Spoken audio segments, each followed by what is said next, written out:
எந்த ஒரு செயலை தொடங்கினாலும் விநாயகப் பெருமான வழிபாடு செய்யறது நம்முடைய மரபு. தனக்கு உவமை இல்லாத தனிப்பெரும் தலைவனாக விளங்குபவர் தான் விநாயகப் பெருமான். தேவர்களும் மூவர்களும் கூட கணநாதனை வணங்கியே செயல்களை தொடங்குகிறார்கள். அப்படிப்பட்ட கணபதியை சதுர்த்தி நாள்ல வழிபாடு செய்யறது தான் நல்லது. அதுலயும் தேய்பிறை சதுர்த்தி அப்படிங்கிறது மிகவும் விசேஷமானது. தேய்பிறை சதுர்த்தியில் தொடர்ந்து வழிபாடு செஞ்சுட்டு வந்தோம் அப்படின்னா காரிய தடைகள் விலகும், எதிரிகளுடைய தொல்லைகள் நீங்கும், கடன் பிரச்சனைகள்ல இருந்து நிவாரணம் கிடைக்கும். இப்படி பல சிறப்புகள் தேய்பிறை சதுர்த்தியில செய்யும் விநாயகர் வழிபாட்டுக்கு இருக்கு. விநாயகர் வழிபாடு தினமும் செய்யணும். அப்படி இல்லை அப்படின்னா கூட குறைஞ்சபட்சம் சதுர்த்தி திதியிலையாவது செய்யணும். முடியாதவங்க தேய்பிறை சதுர்த்தியிலையாவது வழிபாடு செய்யணும்.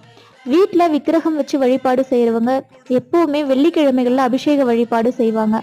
ஒருவேளை அப்படி முடியல அப்படின்னா கண்டிப்பா தேய்பிறை மற்றும் வளர்பிறை சதுர்த்தியில இறைவனை வழிபாடு செய்யறதால நம்முடைய சங்கடங்கள் நீங்கும். சங்கடஹர சதுர்த்தி அப்படிங்கிறதே நம்முடைய சங்கடங்களை தீர்க்க வல்லதுதான்.